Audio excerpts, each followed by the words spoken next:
we go live from Studio G and fighting for you from the foxhole of freedom every single day. Diving into another brand new day and another brand new hour. Warning, my friends, the Steve Gruber Show often results in extended periods of pride in America, optimism, and enthusiasm for the future. Kicking off the live broadcast and Real America's Voice and MTN and reaching a growing global audience, this is the Steve Gruber Show. It's a no panic zone, folks. Here are three big things you need to know this hour. Number one, longtime and famous Democrat pundit has predicted that the Trump administration will collapse within 30 days. Oh, wait, that was 3 months ago. Doesn't look like it's collapsing to me. Number two, President Trump continuing his whirlwind Middle East tour and is signing deals every step of the way. And while many support the effort, others are still asking some questions.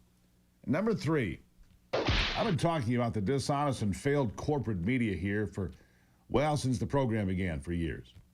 And at one time I worked in that shallow cesspool. I was paid directly by NBC. That's where my checks came from. But it's getting worse, and they seem incapable of taking responsibility for the failures we all see. Jake Tapper, for example, making the media rounds, boosting his latest shameless money grab, a book titled Original Sin. President Biden's decline, its cover-up, and his disastrous choice to run again. It's now, in 2025, that the media wants to talk about Joe Biden's cognitive decline? Really? Now they're ready to admit that there was a cover-up? Really? Where were these truth tellers when we, the faithful, were screaming it from the rooftops for years? This is nothing but a hypocritical cash cow for Tapper and his cronies, and I'm here to call it out. For 4 years, the legacy media, your New York Times, your Washington Post, your CNN, ran interference for a man who couldn't string a sentence together without a teleprompter and a prayer, and usually a handler. Tapper wants us to believe that no one could have guessed that Joe Biden was in decline. And this is what you and I saw, and in fact, everyone saw and heard during his 4 years in office every single day. Listen to this. America is a nation that can be defined in a single word. I was in the foothills of the Himalayas with Xi Jinping. I just found it interesting that Biden's being Biden's being extremist.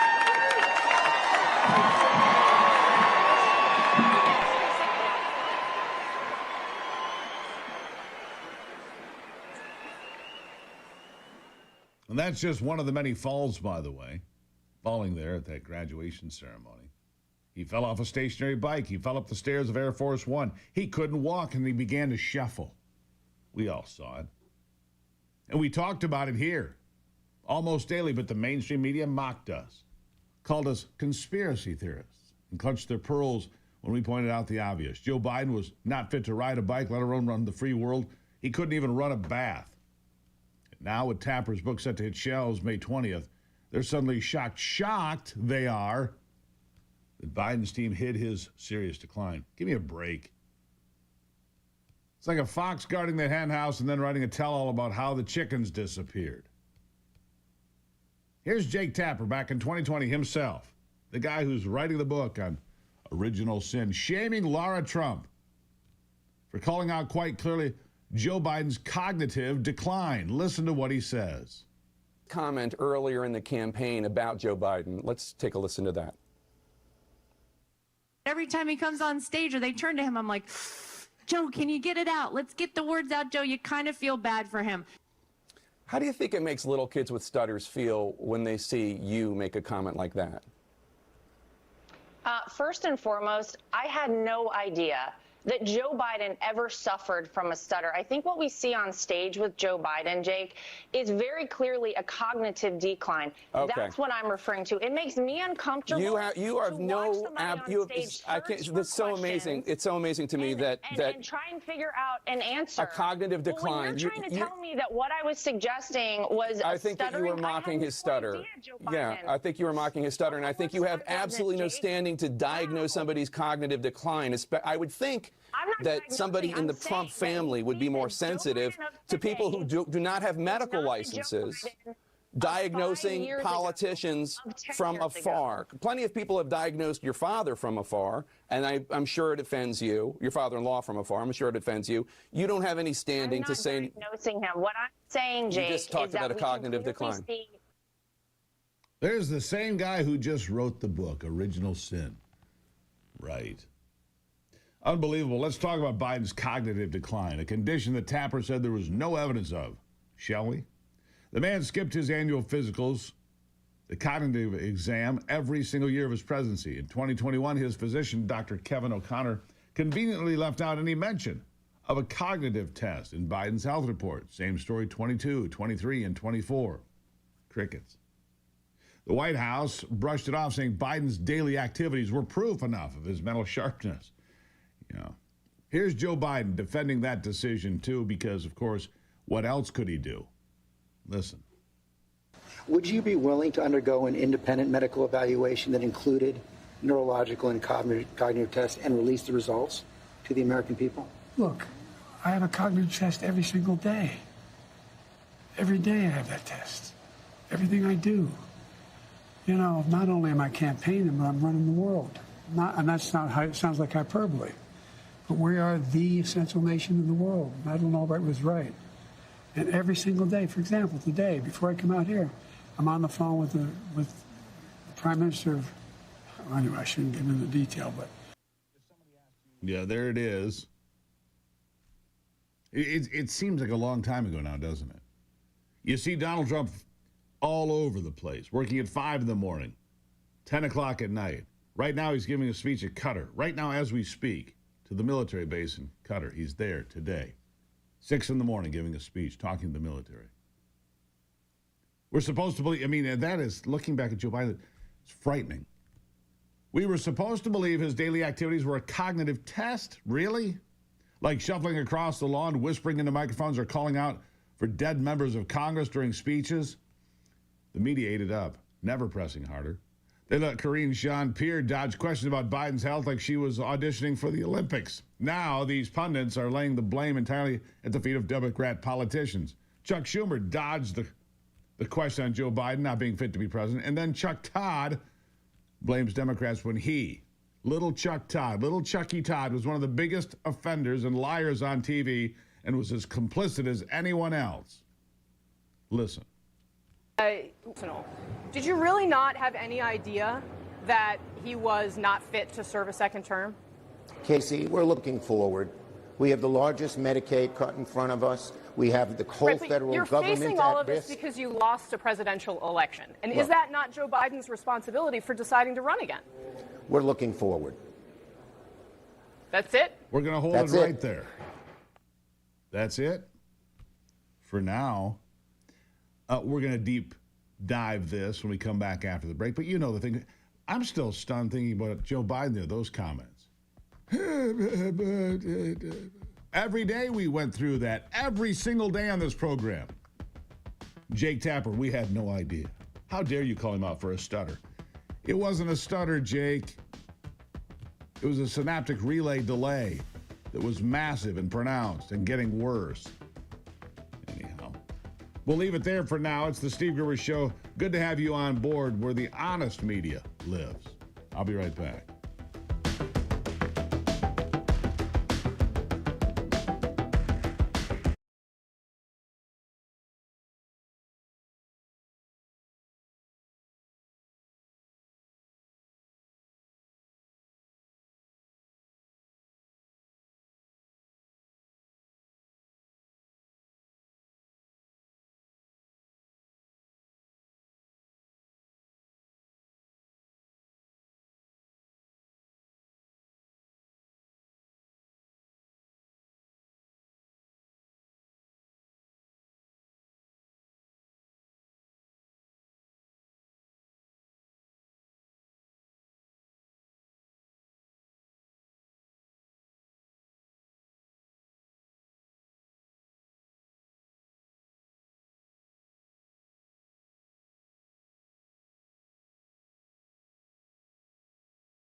right, Donald Trump wrapping up his stop in Qatar. Right now, he is live on stage giving a speech. It's his final event. After the speech here, he's giving it in front of military members there in Qatar at the Al Udeid Air Force Base. He will board Air Force One and head for Dubai in the United Arab Emirates. That's next on his trip. Now, this is what covering the president actually looks like and feels like. Not denying what's going on, which is what happened during the entirety of Joe Biden's presidency. Let's dive back in. Okay, so you've got Chuck Schumer saying, that's it, that's all I had to say about it. And then CNN, Chicken Noodle News, dives into a conversation with a panel where they all deny culpability, even though we all watched them lie about Joe Biden and protect him and insulate him for 4 years. Here it is. All right, Senator Chuck Schumer, I know you got to go. I appreciate your time today. We'll see you soon, I hope. Thank you. Take care. All right. And our panel joins us now. CNN political commentator Jonah Goldberg, the host of the Chuck Toddcast, Chuck Todd, Democratic strategist Paul Begala, Republican pollster Kristen Soltis Anderson, both CNN political commentators. Chuck Todd, go.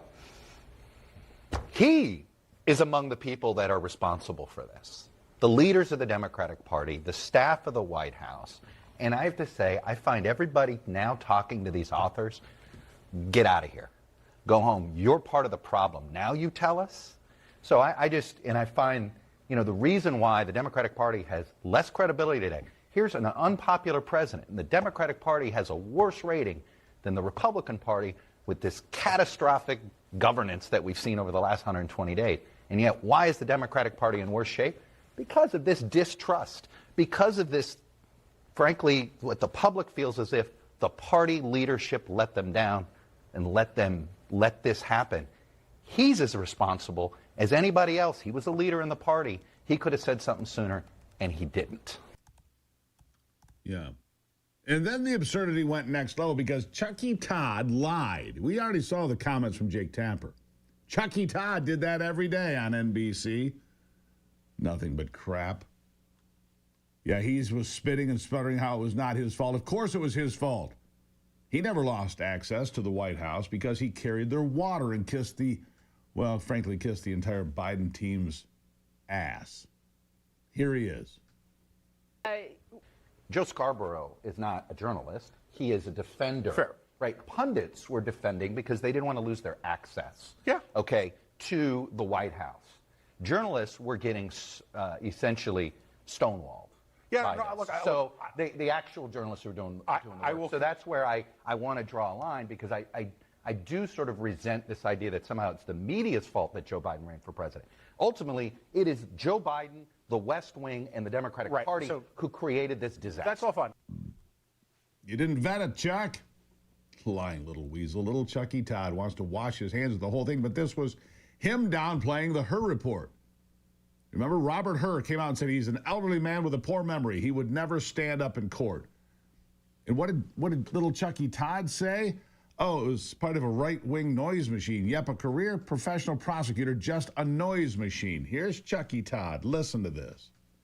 Chuck, this is sort of a narrative that is the classic death by a thousand cuts, right? You know, the Cole and the Helmut Kohl and the Francois Mitterrand. And it's these tiny little things, and every moment, of course, gets amplified by the right-wing noise machine. And it certainly does, and you're seeing with this in this report. There's an easy way, though, for the White House to basically make this report pointless about his memory. Which is? Put them out there. Yeah. Let's see will it. they? Put them out there all the time. The easiest way to get rid of this storyline is to get them out there. There is Chucky Todd, a right-wing noise machine. Well, Todd and the likes of him want to pretend like the big story was kept from them. It was just not available, but there it was in front of them, just like it was in front of me, and I called it out every single day. They just refused to cover it because they didn't want Donald Trump to win. That's it. They didn't want Donald Trump to win in 2024. And it wasn't just the TV talking heads, the supposed pillars of journalism were in on it. The headlines, the New York Times and the Washington Post were also masterpieces of gaslighting. Here's the New York Times piece on Biden's 80th birthday, and it says, quote, experts in geriatrics say that people in their 80s who are active, engaged, and have a sense of purpose can remain productive and healthy, and that wisdom and experience are important factors to consider. Well, that was their rallying cry, wisdom. and experience, not senility and stumbling. Well, Joe Biden showed up every other week looking like he didn't know which planet he was on. And when the videos of his stumbling and mumbling would go viral, these institutions would claim it was just misinformation. Misinformation. The Washington Post reporting, quote, how Republicans used misleading videos to attack Biden in a 24-hour period. Such deceptively edited videos are known as cheap fakes. They become staples of Republican attacks against the president. NBC's Nicole Wallace did the same thing. Here she is crying foul. Poor Nicole. Listen. There's a growing and insidious trend in right-wing media, broadcast, print, and social media. It is to take highly misleading and selectively edited videos of President Biden directly from Republican National Committee social media accounts and then use those videos to spread messages virally to cast doubt on President Biden's fitness for office. Oh, good Lord. Make her stop. They called that journalism when none of the videos of the president wandering were edited. We played them for you right here all of last year and the year before that and the year before that. They glossed over his open-mouth stares and incoherent ramblings while conservatives like me were getting banned on X for saying that Tapper is now profiting off from. Biden's team was orchestrating an epic cover-up. Tapper's book claims Biden's debate flop was the natural result of an 81-year-old man whose faculties had been diminishing for years. Yet, he had access to the White House for years, and he didn't see it. Now you want $32 for your explosive reckoning? Spare me. Tapper and his co-author Axios' Alex Thompson are cashing in on a scandal they helped perpetrate and perpetuate. They cite over 200 interviews to reveal what we already knew. Biden's aides discussed wheelchairs for a second term. Donors were kept in the dark, and Democrats buried their heads in the sand, but we didn't. We told you the truth. And these people are not journalists. They're advocates. They're propagandists. They're progressives, and they have no place in polite media ever again. I'm Steve Gruber. This is the Steve Gruber Show. We'll be right back.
All right, now, if you were smart enough to figure out Joe Biden wasn't playing with a full deck, and I'm guessing you were smart enough to figure out, well, you might have what it takes to own your own geothermal system for your home.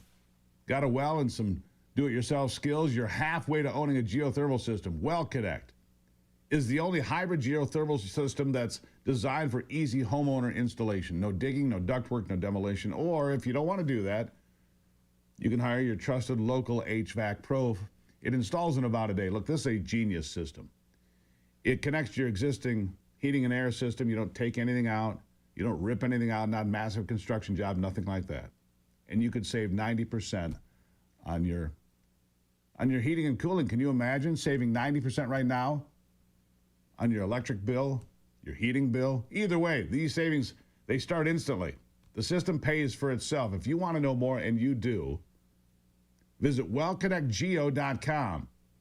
Start saving like a pro. WellConnect. It's geothermal made simple. It's never been done before. Invented and patented by a University of Michigan engineer. It's a brilliant system. WellConnectGeo.com. Go check this out. If you're a do-it-yourself person, anywhere in the northern United States, Michigan, Montana, New York, New Hampshire, you're going to love this system. Go look at it. WellConnectGeo.com. I love brilliant things. That's why I love America. By the way, Sri Thanedar, the Michigan congressman, he's not going to be a congressman after the next election. He's being primaried by people being supported by Rashida Tlaib. Oh, they love Sri. Sri is for me. He's the guy that looks like he has a raccoon on his head and started these impeachment proceedings. Well, Democrats themselves are lining up against Sri in this impeachment effort against Donald Trump. Even the Democrats can't stand it. They want nothing to do with it. They want Sri to please go away. Yeah, all right. That's happening. Straight after the break now, this is a big deal. I have an exclusive interview with Pete Hoekstra. He is the new ambassador to Canada from the United States. A lot going on up there. I'm going to ask him if Canada's going to make it. Are they? Is Alberta going to leave? I'll ask him about that. I'll ask him about the tariffs and all the challenges he faces as the new ambassador to Canada with everything going on and the new Prime Minister, Mark Carney, in power. Pete Hoekstra, ambassador to Canada, next on the Steve Gruber Show.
I don't hear anything.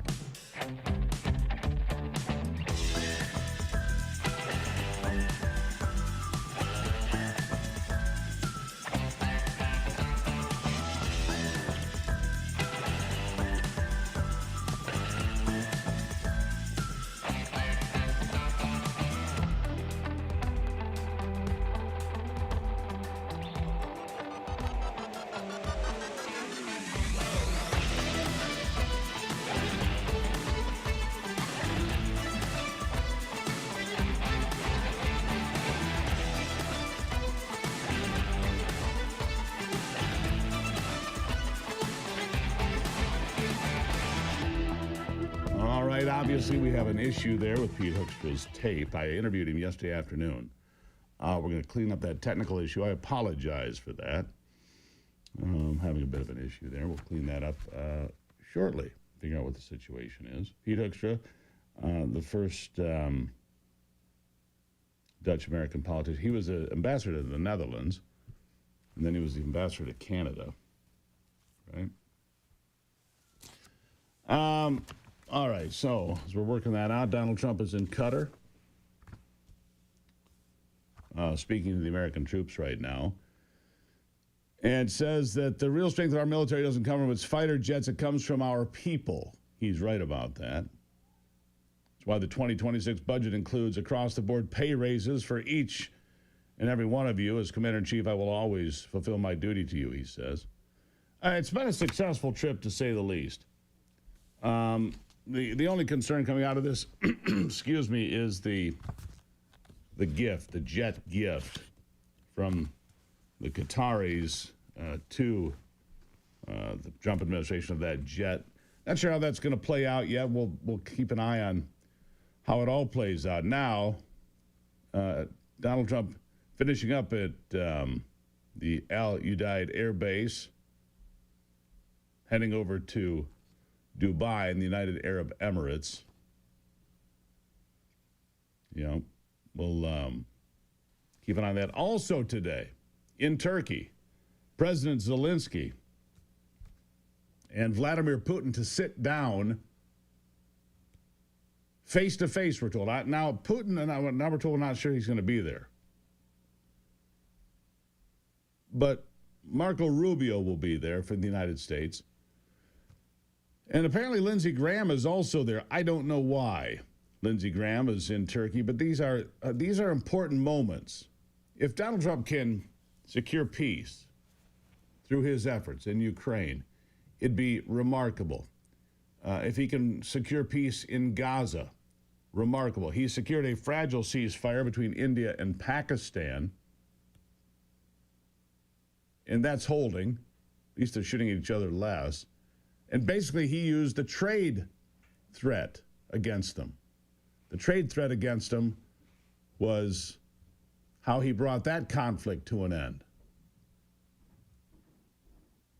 So, as you look at, so the entire narrative on this swing is about peace in the world. No more wars. It's what we voted for. 77.5 million. It was one of the foundational principles of the things he talked about. Close the border, improve the economy, no more forever wars, none of this nation building. And he said that from day one in Saudi Arabia. No more nation building.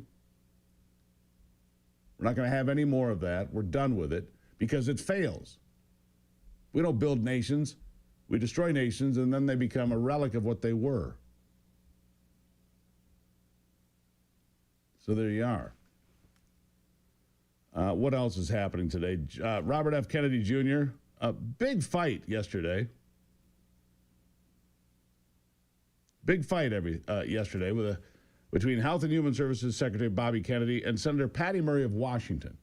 She kept bringing up this idea that she had a constituent, Natalie Phelps, who, because of cutbacks at Health and Human Services since the new administration came in, was not going to get her cancer treatment. That's what she claimed, and she claimed it several times.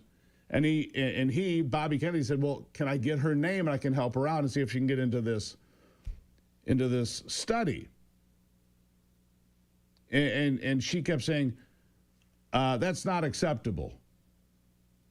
Wouldn't you rather, and so here's what he said, wouldn't you rather get her into that clinical trial as fast as you can? Absolutely. All right, so if you contact my office, and she kept cutting him off. Natalie's sitting there waiting for treatment. You're here to, blah, blah, blah. Here's what he said. I'm offering to help here, but you don't care. You don't care about Natalie.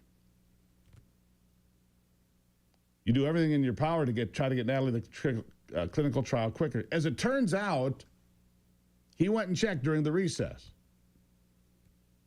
And Kennedy quickly found the patient, found her name, looked up her file, had his people do it, however that works.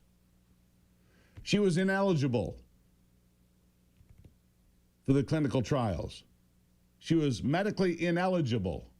So this whole thing put out by Senator Murray of Washington was a canard. It was a lie. Oh, I've got a patient because you're cutting back. She can't get her cancer treatment. No, she's medically ineligible for this thing that you're talking about. This clinical trial isn't even available to her because she's medically unavailable to do it. And this is what the Democrats are reduced to. Sri Tanadar, Patty Murray, AOC, Bernie Sanders, who isn't even a Democrat but hijacks their party on a daily basis. These are the people they're left with. They haven't any cohesive or coherent message. They're left to say, we didn't know there was anything wrong with Joe Biden. Of course you knew. Of course you did. To suggest otherwise is a blatant lie. But that's where they are. That's who they've become. Sad, isn't it? And again, going back and watching those Biden clips from earlier, it is truly disheartening. Anyhow, we'll have that interview with Pete Hoekstra for you coming up soon. We'll have that for you. And I apologize for any issue there. Still to come, Glenn Story of Patriot Mobile will join me here and talk about their company and its growing connection to the world. And at the Wellness Company, they believe your health is your greatest asset, from natural supplements to comprehensive medical consultations. They offer doctor-developed solutions designed to support your heart, immune system, and overall well-being. The daily essentials and immune support formulas give your body the nutrients it needs to thrive. If you're ready to take charge of your health journey, join the membership program for access to 24/7 virtual care from experts, exclusive discounts on supplements, and personalized health plans just for you. Visit twc.health/Gruber today. You can find out so much more. twc.health/Gruber. You can find out about those travel kits and health kits and safety kits and first aid kits and all the supplements and the membership for all the things that they offer. Use the promo code Gruber, save 10%. The Wellness Company, where healthcare meets self-care. You got to start at home, man. Make America Healthy Again starts with you. That's right. I'll take a break. Glenn's Story from Patriot Mobile straight ahead.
Welcome back to the program. Glad to have you here. For anybody that's been around for any period of time, you know that my favorite wireless provider is Patriot Mobile. They power Free for All Fridays here. That common sense hotline, 877-310-9966. It is the Patriot Mobile common sense hotline. And from Patriot Mobile today, we have Glenn Story, the CEO of that little operation I've been using for years. I love Patriot Mobile. Glenn, nice to see you here, because I tell everybody, get Patriot Mobile. It's the best service I've ever had. Congratulations on so much success. Well, you know what? I'll say all that success is his. Without question, we say God is at the helm of this business, and we're his stewards, and we'll say that. We try to glorify him in everything we do. Isn't that such a departure today from the world we live in? I guess we see more of that, but you've always been out front. America's only Christian conservative wireless network. You've put that out there for a long time, haven't you? We have. And you know what? If you don't mind, about 10 years ago, we've been in business for 12 years. And for the first 6 years, it really took a long time to get the network up and all that stuff. And our growth was like this. And we rebranded it America's only Christian conservative cell phone company. And our sales went like this. Staggering. It was up 100%. They were up 100% that year. The next year, another 90 or something like that. Over the last 5 years, I believe we're up almost 10x. And I attribute that to us standing on a stage saying he's at the helm. So it is. Right. Jesus, take the wheel. And by the way, use my cell phone. I think that's a good way to go about it, Glenn. I mean, honestly, not making light of it. It's important. God-given rights are important. And that's what our country was based on. God-given, inalienable rights, right? Not rights given to us by man. God give us to us by our Creator. And so you stand on the same principles. Amen. Amen.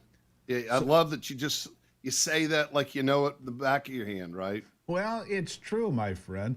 All right, so let me ask you this. When it comes to Patriot Mobile, how does your company defend those God-given inalienable rights?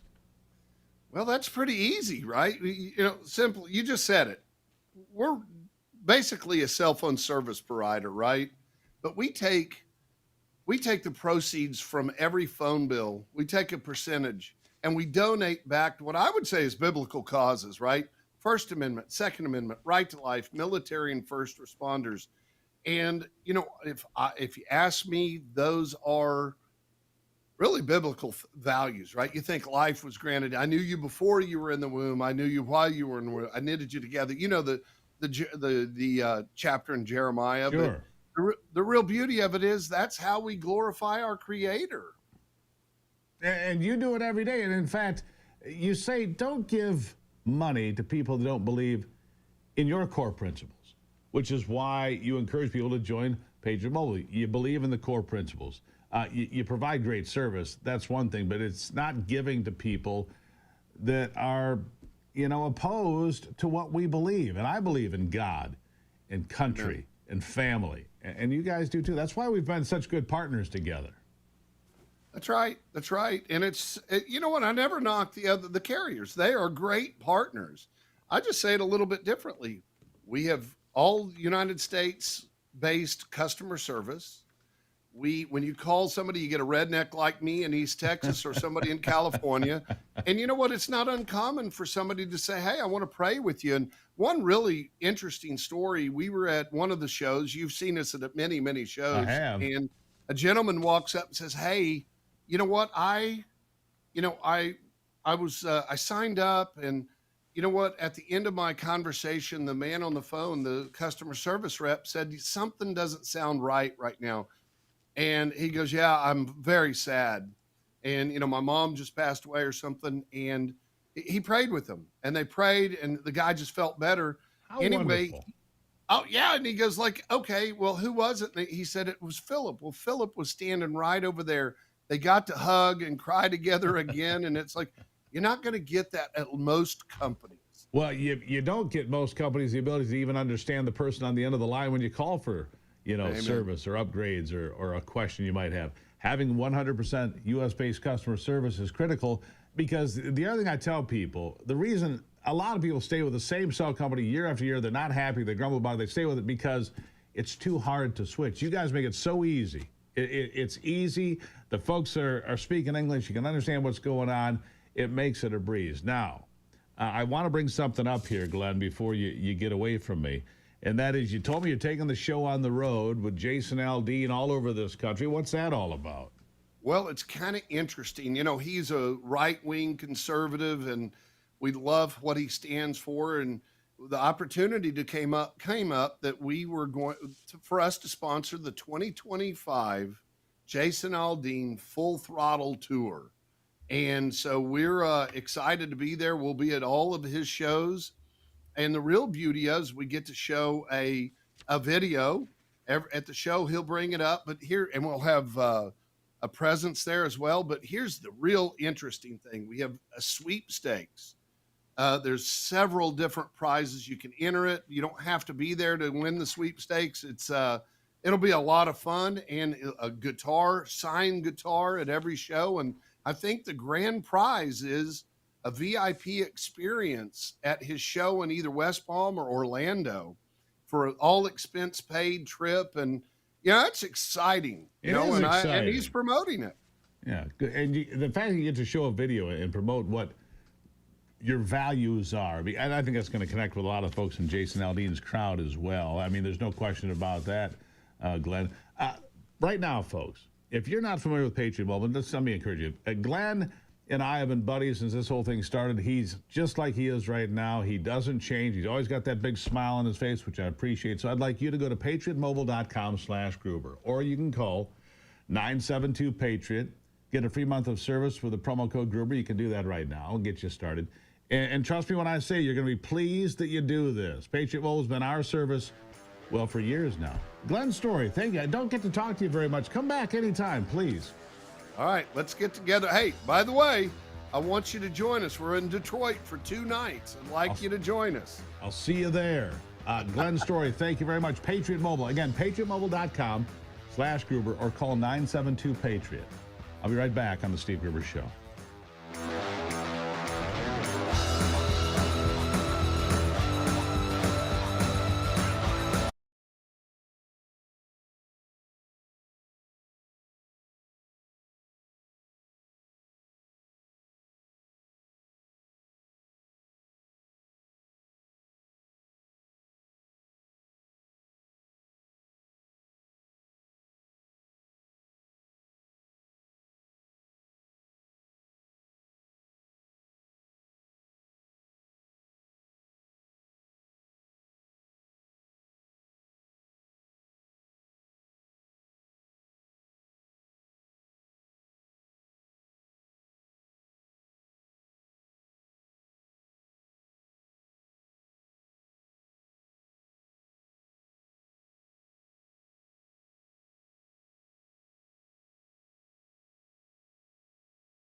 right, so here's my question for you. If you're going out to dinner tonight, steak or pasta? What's it going to be, steak or pasta? I ask you that because I think this is a revelation. Olive Garden has been the number one, restaurant of its kind since 2018. It's been number one. Go-to kind of, not quite fast food, not quite, luxury dining, if you will. Not luxe dining, that's for sure. Now it's number two to the Texas Roadhouse. Texas Roadhouse taking over the top spot with $5.5 billion in system-wide sales. 5.5. It's the casual dining king, Texas Roadhouse. Let's see. They're out of Louisville, Kentucky. Olive Garden's out of Orlando, Florida. There's your tussle in the, there you go. Longhorn, which is owned by Darden, jumped Outback as well. So Longhorn now in the top 10 as well. These steakhouses doing well. Vegetarianism on the way out, apparently. This part of the program brought to you by the Man in the Arena Tour.com. I'll be there on Saturday, Salt Lake City. If you're a man and you want to get your life in order with your business, your marriage, everything, join me in Salt Lake City for the Man in the Arena Tour, put together by Garrett White. That's right, Garrett White put this all together, and he is going to be there with us, Man in the Arena Tour. And you can find, there's some tickets left, right?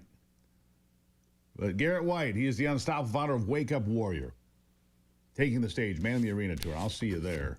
Your blueprint to build, lead, conquer. Seats almost gone, so don't get left behind. Look, if you're looking for something to do this weekend a little bit different, the weather's going to be great. Salt Lake City's going to be great, and I'll meet you there, guys. Come on down. You're the next contestant in trying to get your life put back together. All right, after the break here, we will have Pete Hoekstra coming up. We're going to get that. We got that sorted out. Just a bit of an oversight. No big deal. It happens in live broadcast, right? It happens. You just got to surf that thing sometimes. And a guy who has a brand new FDA-cleared fentanyl test could save your life for somebody you know. It's all coming up in the next hour of the Steve Gruber Show. I'm Shanola.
Live from Studio G and fighting for you from the foxhole of freedom.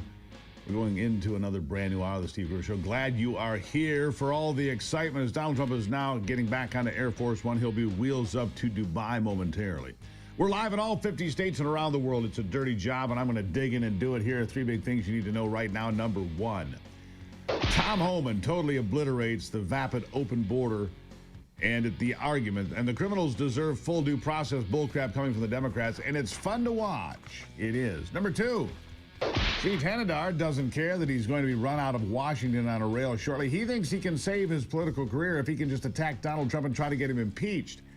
Newsflash, Sri, you're done. And number three, President Trump, like I said, on a whirlwind global tour for peace, and for the third straight day, he is in the Middle East, shaking hands and shaking up the status quo. Remember, for years, whether it was Bill Clinton, Barack Obama, George W. Bush, George H.W. Bush, pick your poison. They tried to shake up the Middle East with bombs and tanks and failed. Failed. Over and over again. Donald Trump tried a different approach. The Abraham Accords, shaking hands, talking to world leaders of countries we previously had shunned. And in one conversation, changed the entire future of Syria, giving Syria the opportunity to rejoin good standing and decent nations. That will change everything. Could change everything in Lebanon and Syria and the Middle East in general. He said, he just spoke at the air base in Qatar and said, he doesn't want war, but he will not shy away from using American power if he needs to.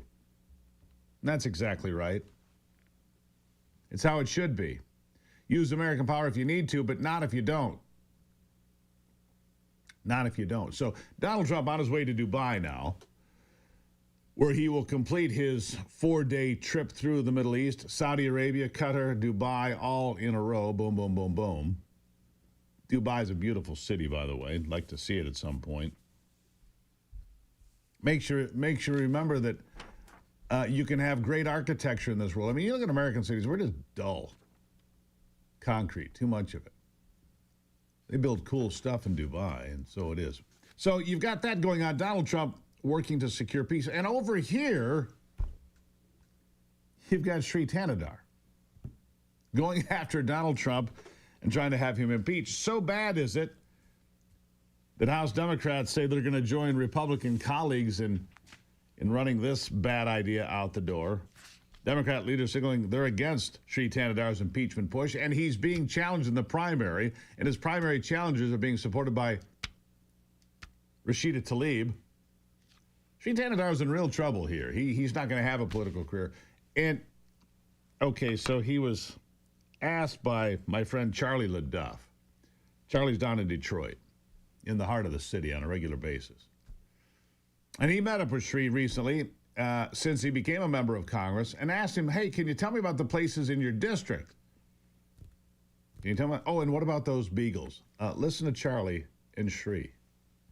I don't know. What are the 5 Grosse Points cities? Well, look, I'm not here to answer a quiz. I'm here to say that I'm going to fight for the people of Detroit. I'm going to fight for my constituents.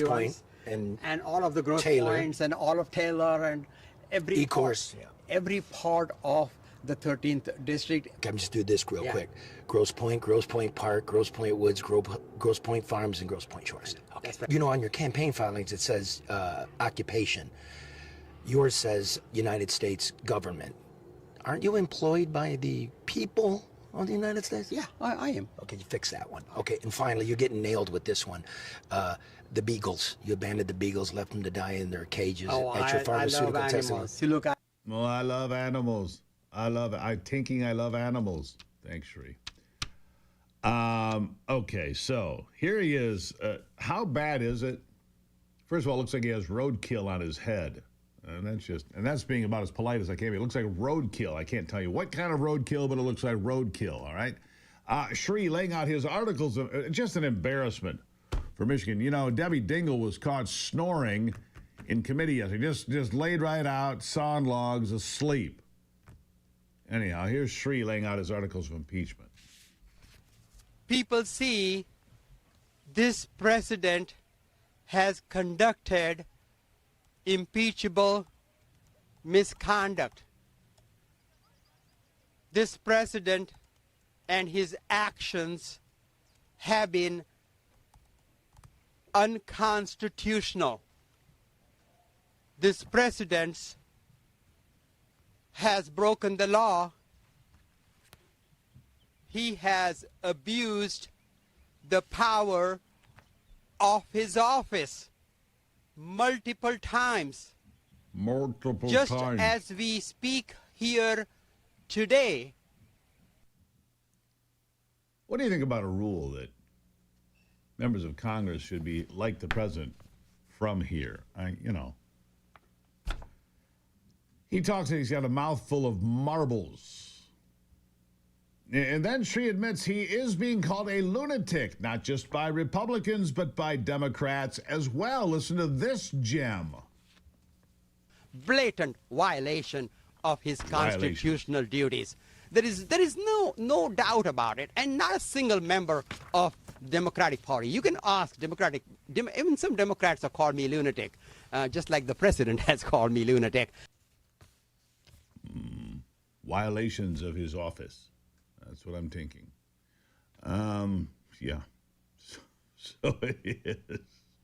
All right. I don't have time to play this one for you, but I'm going to play it for you. I got this great bite that I found, and I'm just going to tease this forward. I found this great bite of Dan Rather talking about climate change and oceans rising and death and destruction in short order. It's 45 years old. Dan Rather hasn't been relevant since about 40 years ago. I don't know if he was then, but anyhow, I'm gonna get to that for you here coming up. In the meantime, remember that you can get an education. Instead of binge watching Netflix, you should binge watch Hillsdale College videos about any great topic you want to look at. I mean, there's so many great topics. Capitalism, for example, it's evil. Oh no, it's freedom. Well, what is it? If everyone's talking about it, shouldn't you know what it is? It's where Hillsdale College comes in. They're offering a brand new free online course, Understanding Capitalism. Ivy and I went through it again over the weekend. 7 fascinating lectures. You'll dive into profit and loss, human nature and freedom, and why capitalism isn't a system of greed. It's a system of morality and liberty. And that's just one of over 40 free online courses that Hillsdale offers today. No tuition, no strings. Go right now to gruberforhillsdale.com to enroll. It's easy, it's free, and it's ready when you are. Binge watch it. Gruberforhillsdale.com. And so many courses with so many great people. Yes, you're gonna love it. Trust me on this. Please support the people that support this program. Go check out gruberforhillsdale.com. Would you do that for me today, please? Thank you very much. We'll be right back.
right, so they've been planning this. Who knows for how long? There's a series of things that I've read online that said the whole COVID experience was supposed to come to us in 2025, not 2019. It was an accidental release. They were gearing up for it, and then boom, it happened accidentally because of some contaminated individual at the Wuhan lab wandered down to the wet market, and boom, away went the virus that they wanted to have a lot more impact. It had a lot of impact. They thought they could do more. Joining me now, Todd Callender. International attorney with firsthand experience in communist countries like Cuba and Poland, and the founder of Vax Choice, owner of Clout Hub. Todd, nice to have you back on the program. Yeah, good to be here. Thanks for having me. Yeah, all right. New book, Disease X and Medical Martial Law. You joined with one of my friends, Jerome Corsi, on this, and Craig Campbell. You expose the imminent threat of a globalist engineered health crisis. They tried this once, and here's why I say they were supposed to do it in 2025, this year. They had an early misfire, if you will. They tried to make the most of it, but they've basically alerted most of the world to the scheme. I don't know how else to look at it. Todd, what do you make of it? No, the problem is that we stopped them. At the end of the day, we educated the whole planet on what was actually in these by fighting in the military. And that's actually where we discovered how it was all this stuff worked. But the reality is my government, your government, the United States of America, actually tried to frag their own military. And it was through that process of trying to stop it and educating the other service members that we came to understand that, holy smokes, they're poisoning people. And when we found out that there was antifreeze in the actual shots, we couldn't hardly understand how it was somebody would intentionally do that. When you use the term frag, what do you mean? Well, I mean that it was intentional. So we served 1,000 pages of evidence on the Secretary of Defense in advance of him issuing the order and saying, look, there is poison in here, legitimately poison in these shots, including antifreeze, never before used in a substance intravenously. That came from a military flight surgeon saying there is polyethylene glycol, otherwise known as antifreeze, in the shots. In addition, a component called SM102 that is fatal when it comes in contact with skin. Beyond that, the military did their own study prior to the order. I'm not sure why antifreeze would be in the shot, but in that tiny dose, it's not dangerous at all. So why would they put polyethylene glycol between 1/3 and 1/2 of the contents of the Moderna and Pfizer shots was polyethylene glycol, otherwise known as antifreeze. No, I understand that. Such was the testimony. But at that level, it's not dangerous. It is poison, but you have to consume a fair amount. Okay, so to your point, why it was dangerous is because it had never been used intravenously before in humans. It's used in food stuff and topical stuff all the time. But that's not the point. The point was that these were experimental, and we handed this to the Secretary of Defense in advance of him issuing the order, including a study that where 44,000 service members were used, and only 178 finished the clinical trial. 1,200 died, had an 82% spontaneous abortion rate, and they issued the order to do the test anyway, knowing all of that information. So I served the Secretary of Defense, the head of Human Services, Health and Human Services, and the head of the FDA prior to the order, which authorized the use of force. How else can one take this other than an intentional act to harm our own troops? And the DOJ fought me for 3 years on this. So you've got 1,200 members of the military died during this study you just stated. No, it was 1,200 service members and their families in the study, C459-1001. It's in the book. All right. That was the original military study, happened in 2020. Completed in the year 2020, a year before Lloyd Austin actually issued the order. C459-1001. So they knew that somebody knew. I don't know. Yes. I don't know if Lloyd Austin knew what time it was or what day it was, to be fair, Todd. I don't think Lloyd Austin was particularly on top of things. That report was sent back to it was the DOD's own study, DOD, Pfizer, FDA. Right. We're all involved in that study, C459-1001. And effectively the data was laundered. We came to understand And they said safe and effective. That's what they relied upon, as safe and effective. But in that study, Steve, they mentioned, oh, by the way, that the participants in that study went home with 1,291 new diseases that they didn't go there with. They call them serious adverse events of special interest. And how does that all just get buried? How does one arrive at a conclusion differently? No, I understand. I'm just making sure people understand that you vetted this information. It's cited. In fact, it's published information. Everything in there, Steve, is cited. I'm a lawyer. I can't say things unless I can prove them. Fair enough. So, well, that's not true of all lawyers, Todd. I'm sorry to tell you. Sorry to pop your bubble, but some lawyers are dishonest. We only got a minute left here. I wish I had more time. How does Donald Trump showing back up on the scene disrupt all of this? Well, he's the guy that allowed for people to have freedom of choice. He's also the guy that talked about chlorine dioxide, otherwise known as Trump bleach. He's the guy that allowed the mention of ivermectin. And by the way, he wasn't even in charge when this was rolled out.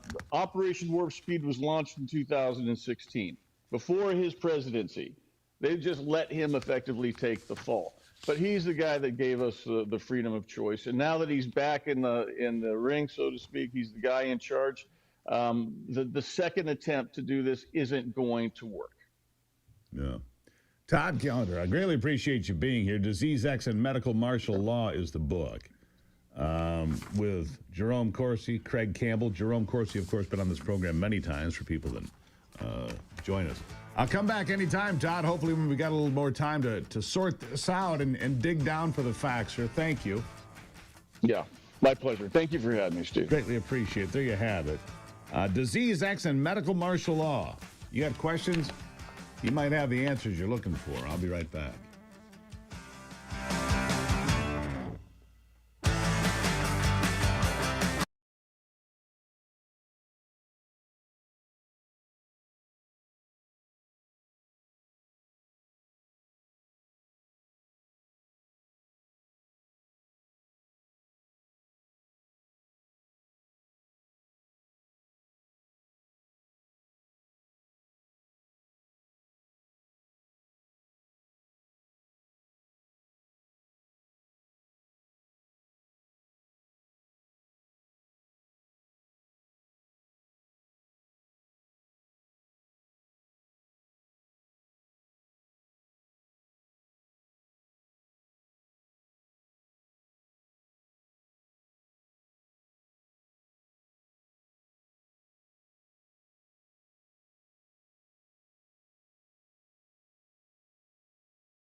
All right, so I want to share with you the Dan Rather piece I promised. Here it is from 1982, warning you of the dangers of climate change. Concern about rising temperatures on planet Earth heated up a hearing here in Washington today. For years, scientists have theorized about the dangers of the so-called greenhouse effect, the warming of the Earth's atmosphere due to the burning of coal and oil. And in recent months, as David Culhane reports, research has uncovered facts to support that theory.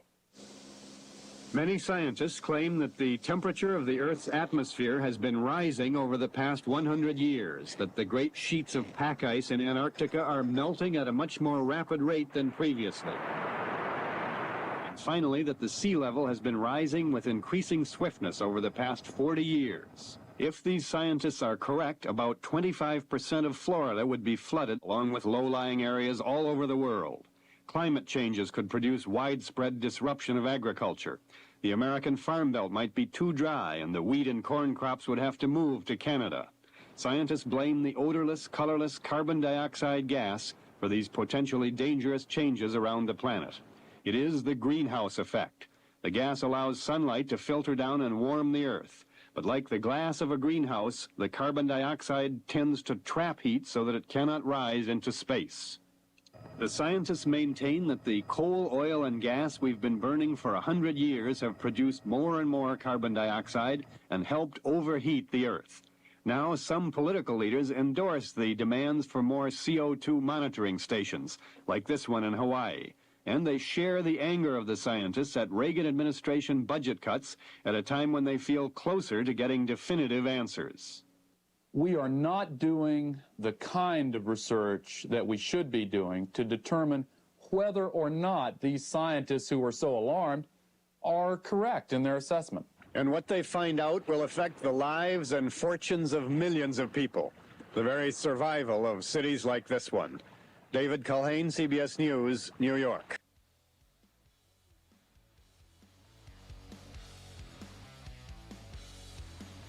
"45 years, New York is not underwater. I guess it worked out." David Culhane. Yeah, Dan Rather. "I'd rather have some actual experts weigh in." What nonsense. I'll be back after this.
Welcome back to the program. My next guest used to be a regular contributor on this program until he was called by Donald Trump to serve in the new administration as the ambassador to Canada. Pete Hoekstra, a longtime lawmaker, a former House Intelligence Committee chair, and a longtime friend of this program, finally able to come back on. Glad that he can. Pete, nice to see you again. Always good to be with you. Thanks, Steve. Never a dull moment. Right now, the president is touring, let's see, Saudi Arabia, Qatar, UAE, working deals and trying to put in good trade deals as well. He's doing that with China. The tariffs there put on hold. The tariffs in other places put on hold. One of the biggest, most contentious tariff issues, though, was where you are now. Canada, first of all, congratulations on the new position. Congratulations on your confirmation. But a lot of work to do. A brand new Prime Minister in Canada, Mark Carney, is now head of state there. And he had some tough things to say about Donald Trump until he met in person. And then he was, I guess he softened his stance. Look, Canada's a big part of who we are. And it's a big job for you, isn't it? It's a great job, Steve. I'm thrilled that Donald Trump asked me to represent him and represent the United States in Canada. It is a big job. I mean, I've been in Canada now for 2 weeks. We spent 2 days in Washington last week when Carney and the president got together. I thought it was a very productive meeting between the two of them. Most of the meeting, of course, was held at lunch, where there were 14 potted plants sitting around the table as we observed and watched what the president and the prime minister had to talk about. It was a very substantive discussion. It was also a very good lunch for the rest of us. So it was good to be there. And then, we this past week, I spent 2 days in Washington for a program called Select USA, which is the United States and 50 states making a pitch to investors around the world to invest in the United States of America. So, and that was a great couple of days. I had an opportunity to meet with, dozens of Canadian businesses who are talking about the business they already do in the United States, but also about potentially expanding their footprint in the United States of America. You're used to representing Michigan when you go out there on the stage, but now you're representing all of America when it comes to investment and what happens between the United States and Canada. So what about these tariffs? Obviously, they were an issue, and then Donald Trump, of course, calling Canada the 51st state. Now, having said all that, Mark Carney was elected by the Progressive Party there in Canada, but Danielle Smith out in Alberta said, look, we'll hold a referendum on leaving Canada come next year if they get the signatures. There's some things that they would have to go through for that to happen. So there's still some upheaval in Canada. You come into this job at a very interesting time, to say the least, don't you? No, it's a fascinating time, but we'll get a lot more clarity in a couple of weeks. We're not getting it right now. Obviously, we saw some of the things that the president and the prime minister discussed, and we got a hint as to where they were going, but the president and the prime minister have decided not to share much of that publicly at this point in time. The prime minister just put together his cabinet this week.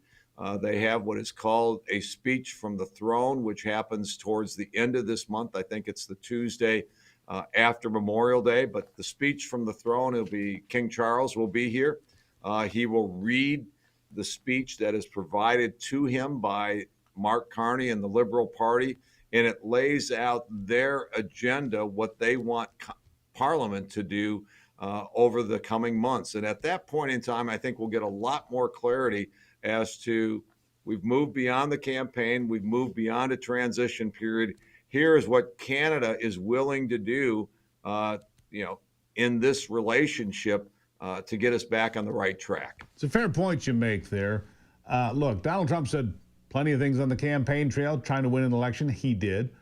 Mark Carney has said plenty on his way to becoming the next prime minister. That's the nature of political campaigns. You say some things, but once you get into office, maybe they're not exactly the way things turn out. Pete, you've been through a number of these things yourself. You know that full well. But some of the things that I think concern people here with Mark Carney, his pursuit of net zero, his pursuit of climate initiatives that would limit the use of oil and natural gas and shale. And some of those things obviously benefit your home state of Michigan. They benefit the United States.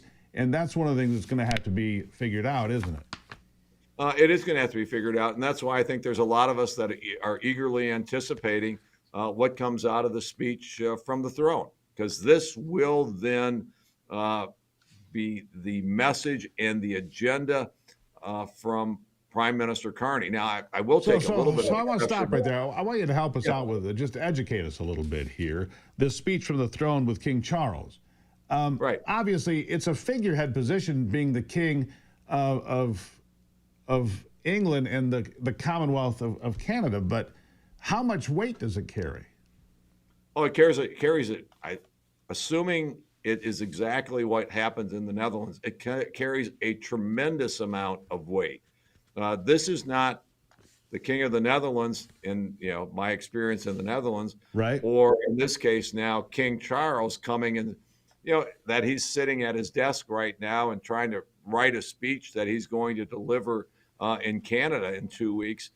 This is the Liberal Party putting together their platform into a speech, and they will literally, if it's the same as in the Netherlands, they will literally hand it to the king.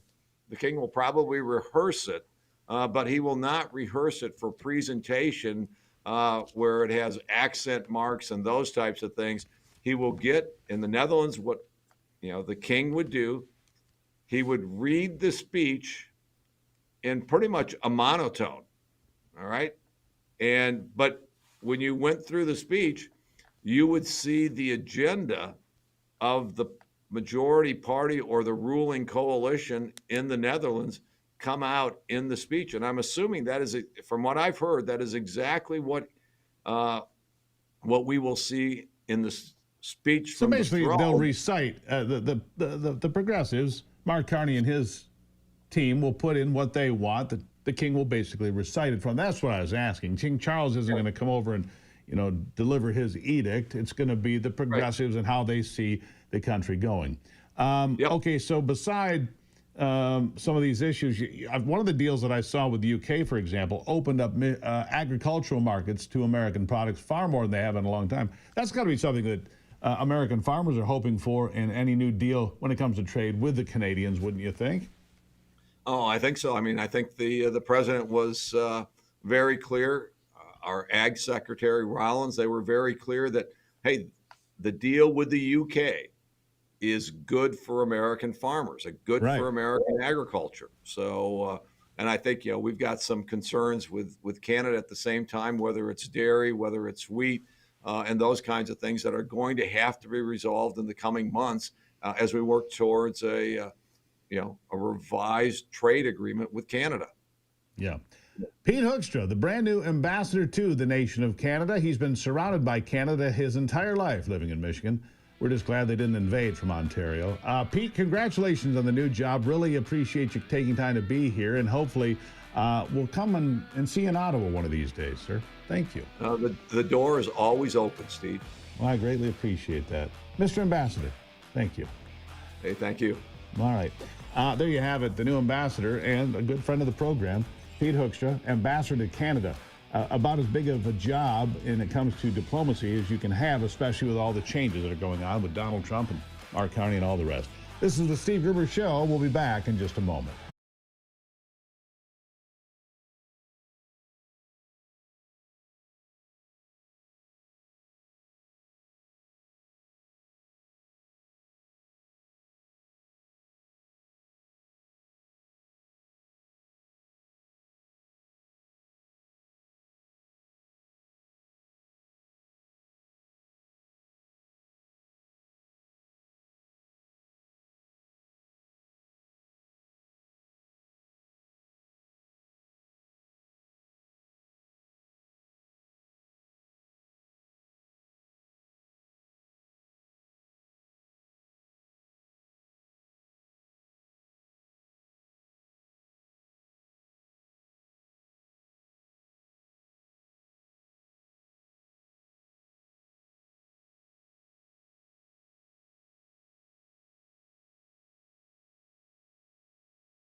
Glad to continue the conversation with you now. Jackie Colbeth, the VP of Strategy and Communications, 5 Point Strategy Group in Nashville, Tennessee, joining me now. And the reason is you've seen all these raids, these ICE raids in Nashville, and the left going crazy. Apparently they want drug dealers and human traffickers as their neighbors. I'm a little confused. I got Jackie here to help me sort it out. Jackie, welcome to it. Thank you for being here.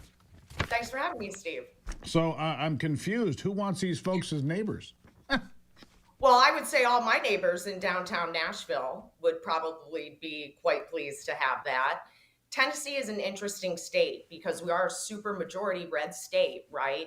But Right. Nashville is that blue, that deep, deep, deep blue.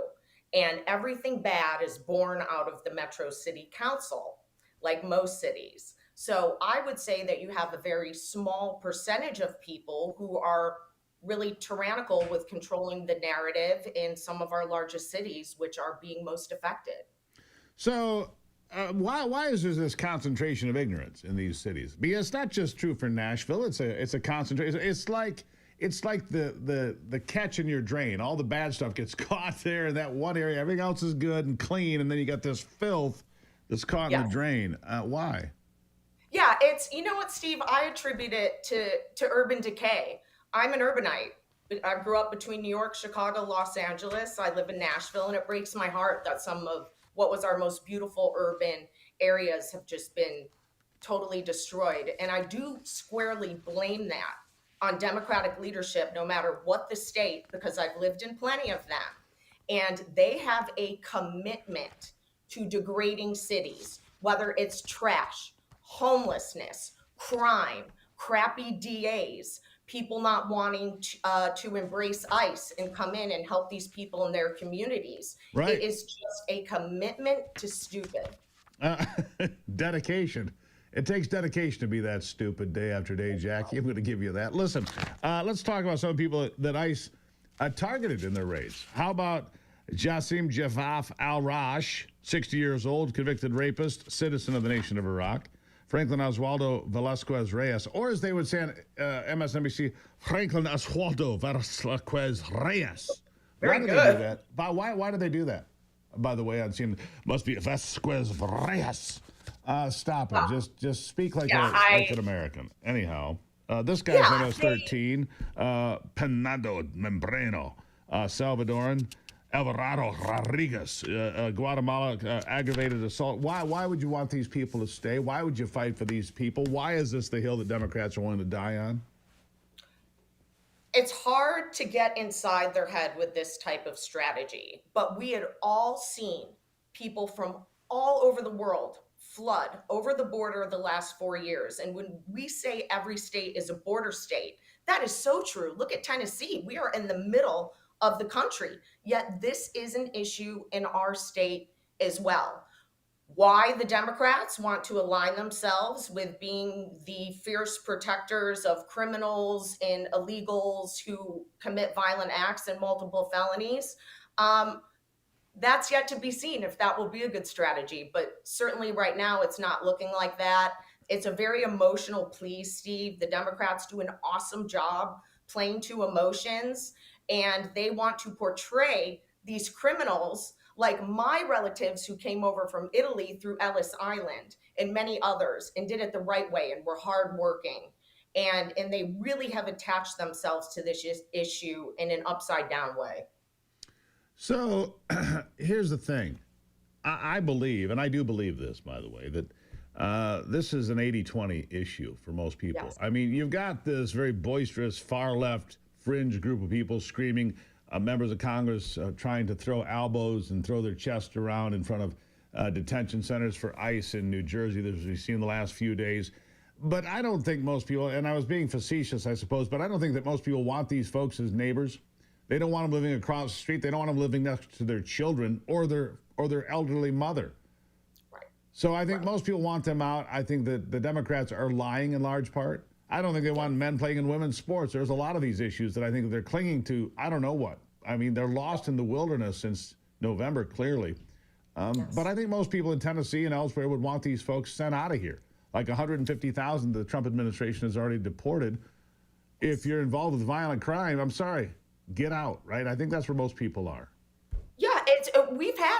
It's time to go. And the American people are speaking up. And finally, now we have government officials and an administration who's willing to put their money where their mouth is and follow the rule of law. Yeah. What? I mean, they're not slowing down in Tennessee, right? They're going to be there today. They're going to be there as long as it takes to get it done. My understanding. Yes. No, absolutely. And we all saw Michael Patrick Leahy break the story with the Tennessee State Trooper catching the Maryland man with a car full of illegals. And this is just such a central hub for all of this violent activity, and a lot of it stemming to human trafficking. And Michael Patrick Leahy, a good man, too, by the way, friend of mine. Know him pretty well. He does good work down there at the Tennessee Star. Nice shout out, Jackie, and I appreciate you doing that for him. He does good work out there. If you're in that part of the world, look for the Tennessee Star. You'll find news you won't find elsewhere. Jackie Colbert, greatly appreciate you being here. I'll come back with an update if you would. I sure would. Thanks. Thank you so much. There you have it.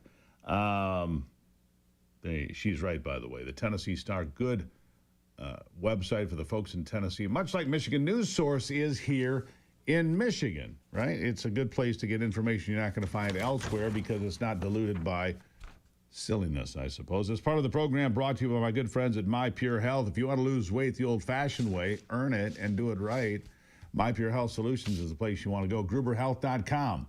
If you stick to the program, you don't need heavy drugs, you don't need pharmaceuticals, you just need to eat right, figure out what's going on with your body, and get a custom plan that works for you. Rich in North Carolina called in on the show here a couple of weeks ago. North Carolina Rich lost 140 pounds. Now, I'm not saying you can do that, but look, if I can do it and succeed, and Rich can do it and succeed, you can do it. And not with heavy drugs and chemicals, but by finding out how your body works. That's what they do. They figure out how your body works and make it work at optimum levels. GruberHealth.com to find out more. GruberHealth.com. My Pure Health Solutions. I'll be right back.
Time to check in on sports with my good friend Brock Palmbush. With a look at sports, I'm Brock Palmbush. In the NBA playoffs last night, the Boston Celtics stayed alive in the Eastern Conference semifinals with a 127-102 victory over the New York Knicks in Boston in Game 5. Knicks still lead the series 3-2. And the Minnesota Timberwolves finished off the Golden State Warriors in Game 5 of the Western Conference semis with a 121-110 win in Minneapolis. Timberwolves take the series 4-1. In the NHL Stanley Cup playoffs, the Florida Panthers took a 3-2 series lead in the second round over the Toronto Maple Leafs with a 6-1 blowout in Toronto. And Kasperi Kapanen's goal at 7:19 of overtime gave the Edmonton Oilers a 1-0 victory over the Vegas Golden Knights in Game 5. The Oilers take that series 4-1. In Major League Baseball yesterday, a full schedule. Winners included the New York Yankees, Detroit, and Texas. National League winners included Miami, Pittsburgh, and San Diego. That's a look at sports. Back to you, Steve. All right, Brock, thank you for that. All right, keeping an eye on Donald Trump as he makes his trip around the world. He's on his way now to Dubai, unveiling economic agreements every step of the way. He says America will lead again. By the way, by putting Syria back in play, he redirects American power through Syria, potentially. A high-tech corridor planned for that country, potentially. And so much more. So there you have it. U.S. military, the greatest fighting force in the history of the world. And he says he doesn't want to use force ever. But says he's not afraid to use American force if necessary. All right? So coming up in the next hour, let's see. What do we have for you? We've got Michael Medved will be here. You don't want to miss that. Author, syndicated radio host. Mark Mitchell will be here from Rasmussen Polling. You certainly don't want to miss Mark. And, of course, Ivy will be here, and you never want to miss that. I mean, I don't know how we do it. I think it's leprechauns and magic or something like that. It's like the Keebler elves are running around here. Anyhow, great to have you here. Don't forget to follow us on X, on Instagram. You can see us live on YouTube every day and a host of other places. I'll be right back.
towing the football to kick off another big hour here on the Steve Gruber Show. Glad to have you along for the conversation. Remember, there's a trigger warning here. It could result in enthusiasm for your day, for your friends, for your country. Yeah, it's a trigger warning for you. Here are three big things you need to know this hour. Number one, Dana Nessel in Michigan attacks Trump's policies again as her perch from Attorney General consists of that. Number two, one of her colleagues, it's embarrassing as a lawmaker, lambasting Jocelyn Benson's latest document dump. We'll get to that. But number three, this is a big deal today. Number three, you probably haven't been hearing a lot about it, but you should. And that is the Supreme Court hearing challenges to Trump's birthright citizenship order in a major case. The implications are far larger, however. The implications will be, how can district judges, federal district judges, issue universal injunctions for all sorts of issues? You've been seeing it happen ever since Trump returned to the White House in January. The Supreme Court hearing arguments today on his effort to end birthright citizenship, and crucially, whether lower courts that have blocked Trump's policies from day one are acting beyond their authority, which of course they are. The Supreme Court, which some say is split 6-3, I believe it's 3-3-3, or maybe 3-4-2. I mean, the only true conservatives on a daily basis are Thomas and Alito. They're the only ones that can be trusted on any given day. The others, Kavanaugh, Roberts, Barrett, any of them can't be trusted, right? Gorsuch. The Supreme Court argument is expected to focus on lower courts in Maryland, Massachusetts, and Washington who issued these universal injunctions against Trump's birthright citizenship executive order earlier this year. Now, he did this because, and he knew he'd be challenged in court on a lot of these things. That's why he's doing it. The Supreme Court was asked in March by the Trump administration to intervene and limit the scope of three lower court rulings to cover only individuals directly impacted by the relevant courts, or potentially the 22 states that challenged Trump's executive order. That's unlikely to be the primary theme at the center of today's debate. Rather, justices are expected to use the oral arguments to weigh the authority of lower courts in general to issue these nationwide, or as they are called, universal injunctions blocking presidential policies, teeing up a high-stakes showdown that pits Trump's Article 2 powers against the Article 3 courts. You see, the courts are there to decide what's legal, what's constitutional. They're not there to dictate policy. That's where they seem to get a bit confused about all this. The hearing comes as Trump and his allies have rallied against so-called activist judges. And they're so-called because they are activist judges that are overstepping their powers. That's the accusation. It's true. The president has even suggested that a federal judge in Washington, D.C. be impeached for his ruling earlier this year, which prompted a rare public rebuke from Chief Justice John Roberts. And so what? The court is outside of its lane. You can't have local judges, which is what federal district judges are. You can't have local judges issuing injunctions that impact the whole country. How can, and this happened, how can a judge in Louisiana issue an injunction against the administration and order them to pay money to Ivy League colleges and universities? Not one Ivy League school in Cajun country, not one, not even close, not for 1,500 miles, is there an Ivy League school. And yet that's how they venue shop. Trump's executive orders, now in excess of 150, have invited an unrelenting wave of challenges in court, many of which over the 1798 Alien Enemies Act to deport certain illegal aliens, the Doge organization, favorite targets of these activist judges and the people that are shopping to get the venue they want. Trump allies accuse these judges of political bias and overreach. Others critical of the administration say the courts have not gone far enough to rein in Trump's attempts to expand executive power. We're going to find out today. This is a huge case. A huge case. Here's what Mark Zaid, a D.C.-based attorney who sued Trump in several high-profile cases, said, the second Trump administration has taken the guardrails off the norms that historically govern the rule of law and is undertaking steps to enhance the perceived power of the executive branch to the detriment of the two other co-equal branches. The Supreme Court was always designed as to being the weak branch. Justices on the Supreme Court will consider 3 consolidated cases involving nationwide injunctions handed out by federal judges in Maryland, Massachusetts, and Washington that blocked Trump's ban on birthright citizenship from taking force. We're going to find out, folks. They're going to argue today. This is rare, by the way, because they're not going to wait until next June. This will be handed down in the near future. Meanwhile, closer to Lansing, Secretary of State Jocelyn Benson has applauded her efforts to fulfill a Michigan House subpoena. A lawmaker and former clerk called Benson's efforts embarrassing. That's a quote. Benson's office said it provided 300 additional pages of documents to go with the 1,900 pages she sent on May the 2nd, and she's repeatedly claimed the information requested is available on the election transparency website and that she'll work to protect sensitive information. I believe in oversight and transparency, she says. I also have a duty to protect the security of our elections from politicians seeking information that would enable someone to interfere with the chain of custody of ballots. But Rochelle Smith, I should say,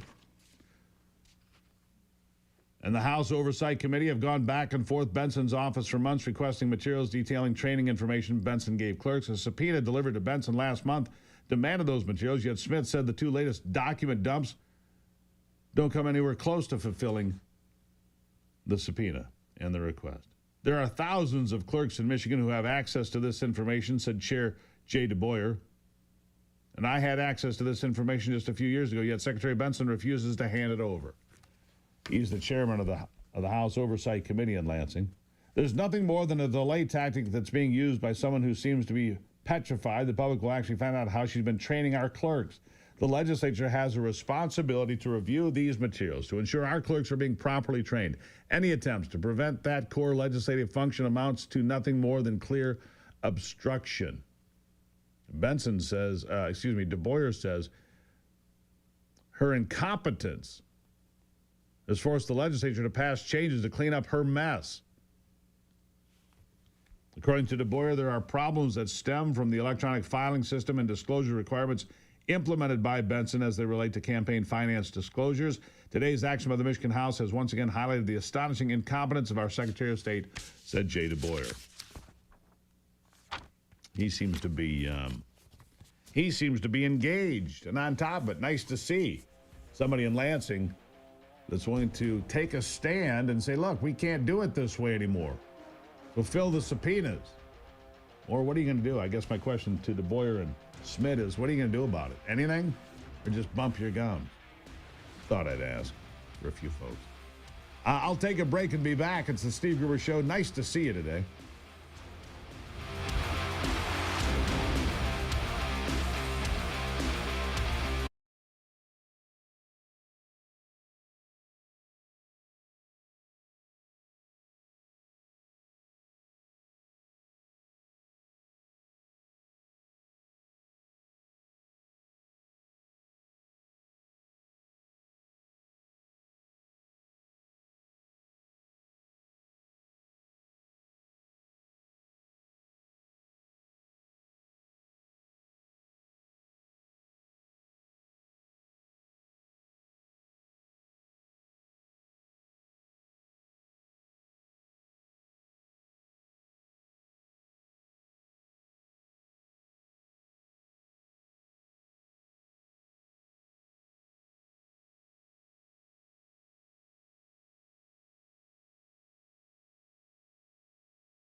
Digging back in now with my next guest, Michael Medved. Of course, you've heard of him. He is a radio guy for years and years, very successful out there. A talker, a podcaster, a guy making impacts, putting out films, writing books. Michael Medved, welcome back to the program. Thank you, Steve, and good morning. Good morning to you, my friend. You're a best-selling author, nationally syndicated radio host, conservative commentator. You've got The American Miracle. Our nation is no accident. Why we can't allow our nation's history to be erased or falsely rewritten. I am completely with you on this. You've got people out there. Howard Zinn, the biggest offender of all of this to begin with. You know, Howard Zinn, a guy who wrote the People's History of the United States, or whatever it was called, a grotesque distortion of what America is, who the people are, and what we're truly all about. Let's start with that. This has been the government schools pouring filth into the minds of young people. That's a pretty good place to start, isn't it? It is. The biggest problem with Howard Zinn and the biggest problem with a lot of the politically left-wing slanted coverage of the American history is not what they include, but what they ignore. Exactly. And what they ignore is one thing united our founders, and it's absolutely true that our founders were not religiously all of one perspective. There were people who were nonconformists in their religious faith, including people like Thomas Jefferson and Benjamin Franklin. But what they did believe in was divine providence. And they believed that America was not an accident, that it was part of a plan and a redemptive plan for all of humanity. And that's basically why I wrote The American Miracle a couple of years ago. It's a whole series of events that were used by the founders, that were cited by the founders as evidence of the fact that God had a special goal in mind when the United States came into being. And that's why the film begins, as the book begins, with a grand celebration, a great jubilee in July 4th, 1826, 50 years of American history. And basically, what the film looks like is the amazing coincidences, what people call happy accidents, that have allowed the United States to go from being a loosely connected group of sparsely populated colonies into being the dominant power in the world. The greatest event, as a historian named Walter McDougall cites from University of Pennsylvania, the greatest event on Earth over the last 500 years, the rise of the United States. Yeah. Interesting. Wouldn't John Quincy Adams have been president in 1826? I'm running that through my head, just trying to see if I can. No, absolutely right. And that was the year, 1826, on July 4th. America was very thankful that the two people responsible most for the Declaration of Independence, Thomas Jefferson, who wrote it, and John Adams, who fought it through the Continental Congress, they were both still alive. Yeah. And they were freakishly old at the time. John Adams was 90. Jefferson was 83.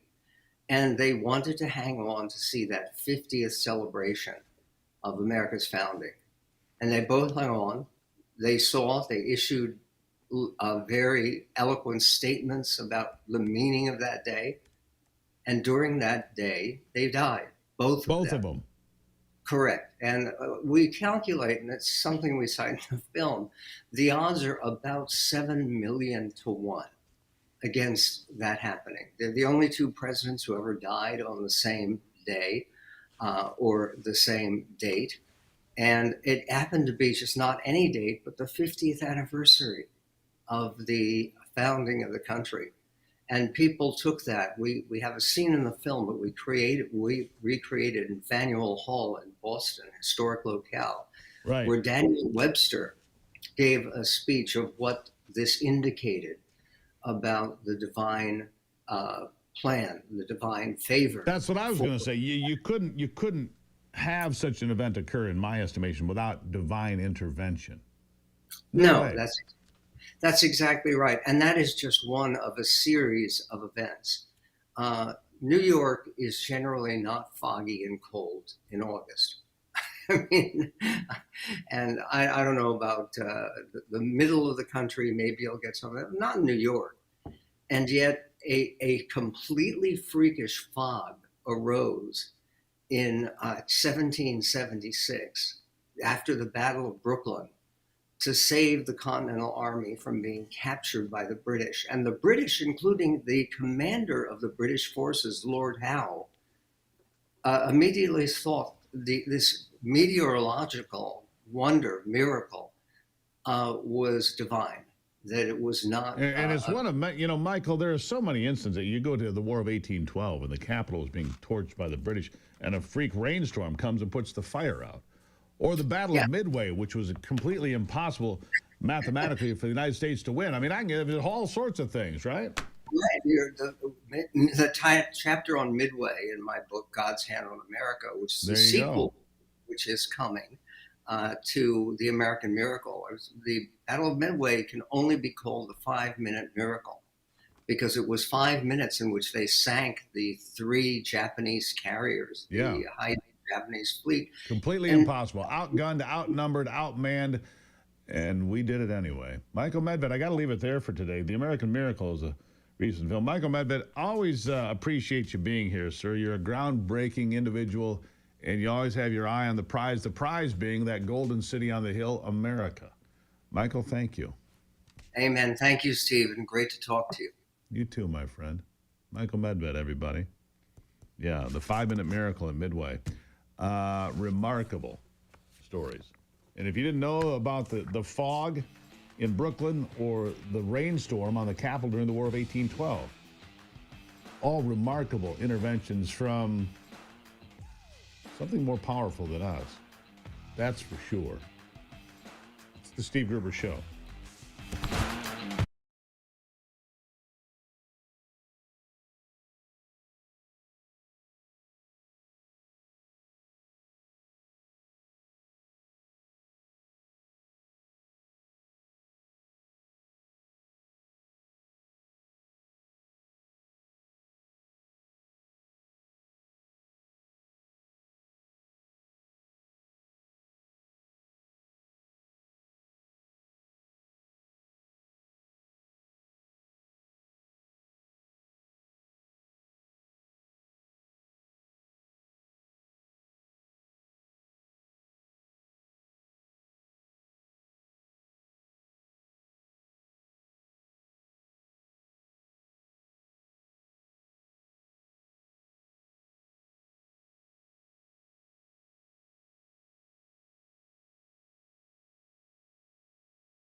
In case you missed it, Ben & Jerry's co-founder, Ben, arrested yesterday at the Senate hearing.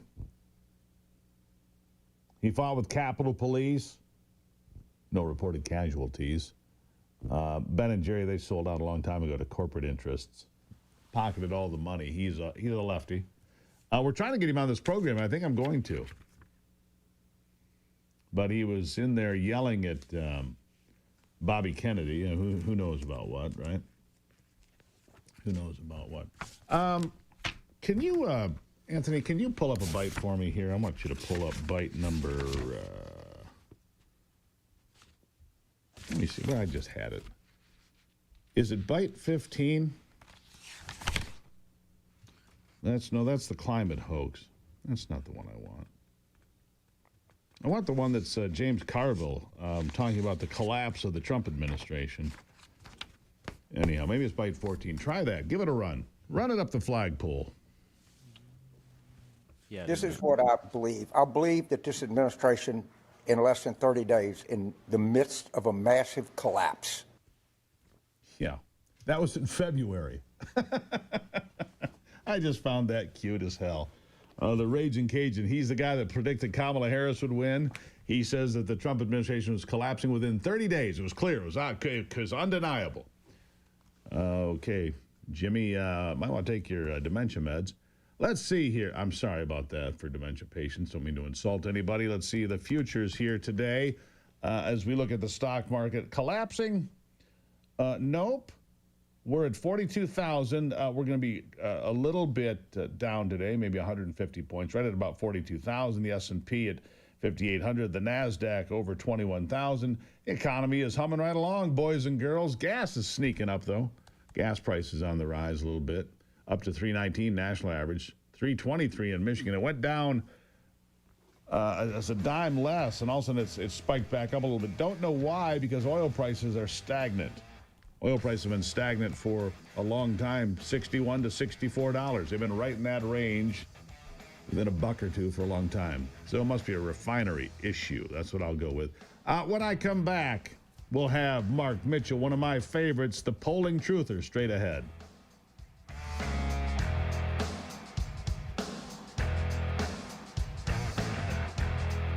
Somewhere around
All right. Donald Trump on the ground in Abu Dhabi as he continues his Middle East trips. The stock market has recovered all of its losses from April. Remember, they're saying, oh, the worst stock market ever since the Great Depression, 1932. Well, that didn't turn out to be true. He's doing well. The economy's doing well. He's doing well to avoid wars. He's on a peace mission, if you will. It's a worldwide peace tour.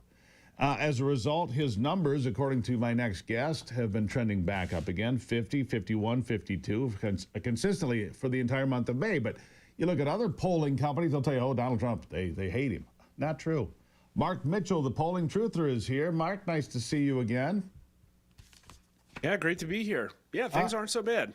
Things aren't so bad for Donald Trump. Inflation's 2.3%. The unemployment number is 4.2%. He's in Saudi Arabia, Qatar, and now the United Arab Emirates and Abu Dhabi. And every step of the way, he's talking about peace, prosperity, a chance to talk to people in Syria and Lebanon and Iran. He'll talk to anybody, but he makes it clear, don't mess with us because we will use American force. We don't want to. We want peace. Also today, Putin and Zelensky are sitting down, allegedly. We'll see if they show up in Turkey today. I mean, you can't look the other way from all of this success. I mean, Democrats can try. And I don't even know if it's fair to call them your colleagues in polling. The other pollsters, we'll just call them that. They're not your colleagues, Mark. They're not. Because they're dishonest. When I see polls that show Donald Trump underwater by 8 and 10 points, I'm like, I'm sorry, are they doing bong rips in the polling room? That's a fair question. Yeah, how about underwater 16 points? G. Elliott Morris, the ideologue that they put in charge of 538, who ran it into the ground, just released his first poll this week. Donald Trump's underwater 16 points. I'm pretty sure he's going to be +4 or +5 in my numbers today, so I'm literally 21 points apart from people who were the establishment's information gatekeeper for a decade. Yeah, I'm trying to find that poll, but besides that, Reuters -8, Economist YouGov -7. I go back a couple of days, you've got Daily Mail -10. Now, there was a point there where you had him underwater 4 or 5 points right after the tariffs were put in April, and people were seeing, bad action on the stock market. They were concerned, but that's all gone away now. They were telling us it was going to be the worst stock market since 1932. Not true at all, right? Yeah, and Mark Halperin got super upset and was mad that we called these polls fake. But I went and looked, and I separated some of the pollsters between what I call the mainstream media pollster cartel and good pollsters. And the good pollsters show the same thing as I do. There's a little bit of volatility in April, but Trump is roughly on average about net +0. Me and like 9 other pollsters agree. Then you have every single person attached to a mainstream media corporation. And you say -7, -8. Well, 2 weeks ago, it was -14 and -12 and -11, and all of them dropped it at once. And you can see it in a chart, and it's gone now. So it was all fake. And now what's wild is after that push, Trump's, his approval's fine, right? But his right direction numbers are setting records now. 2 days in a row, 49% to 45% net +4. We've never seen that. Going into this Trump administration, the highest we had ever seen was net +0. So that's pretty cool for a pollster who measures public opinion and happiness about, whether voters are getting what they want or not. And the theme is that they are more than any other time in all of the last 20 years. Right. So let me jump in on this, because if you just go back a couple of weeks on that direction of the country, and I'm just pulling it up on Real Clear Politics, easy to do. You've got it at 47-47, right? 0 is where it shows for you today. But everybody else, let's see, Yahoo, -14, News Nation -18. More recently, Qantas -6, Economist YouGov -7. It's just not true. I mean, I am yet to meet the person, Mark, that is a Trump voter that says, man, I just wish I'd voted for Kamala Harris. I have not met that person. I don't think that person actually exists. And yet those on the left on MSLSD or whatever they call that place and Chicken Noodle News would have you believe that somehow there's all this buyer's remorse. None. Well, yeah, even when everything was falling off the market back in the first week of April, we asked, is this what you voted for? And it's like 80% of Republicans and a majority of independents said yes. And so, all of a sudden, they tried to convince America that this guy was a Russian asset.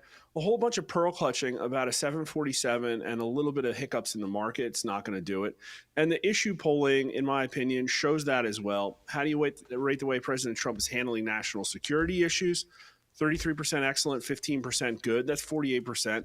The highest that Joe Biden got on national security, which was his best issue, was 43%. And so it's like Donald Trump may have won this election by 1.5 points or whatever. but he's just sort of blowing these issue questions out of the water. And even on trade policy, he's doing really well. Right. So on the issues, Trump's winning, and his worst issue is the economy. Last time we polled it, it was 44% excellent or good. Again, better than Joe Biden polled on any issue ever. Ever. Let's read some tea leaves then. Let's say this continues, and I have no reason to assume that it's not going to, as there is a trade deal underway with China.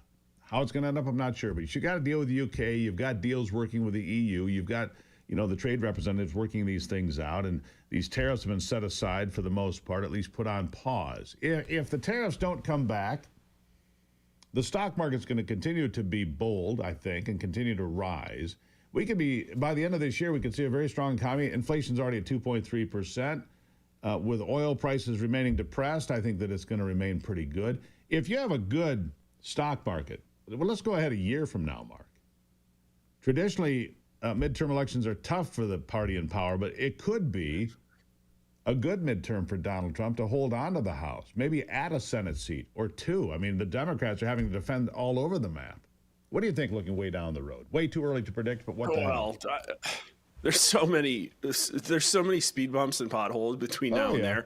We're in the field right now with our first generic ballot after Trump got inaugurated.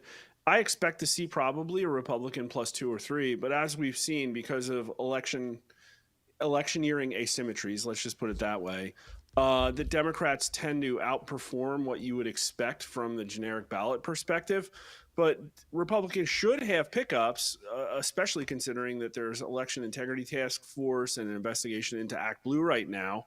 And also, I look at the Democrats and I don't really see a leader. I don't really see somebody who's going to get out there and rally. And so if Trump is out campaigning for Republicans, it should work out for them. But I would also caution Republicans in Congress and Senate right now who are desperately trying to snatch defeat from the jaws of victory, is that Americans are watching you. How would you rate the way that Congress is doing its job?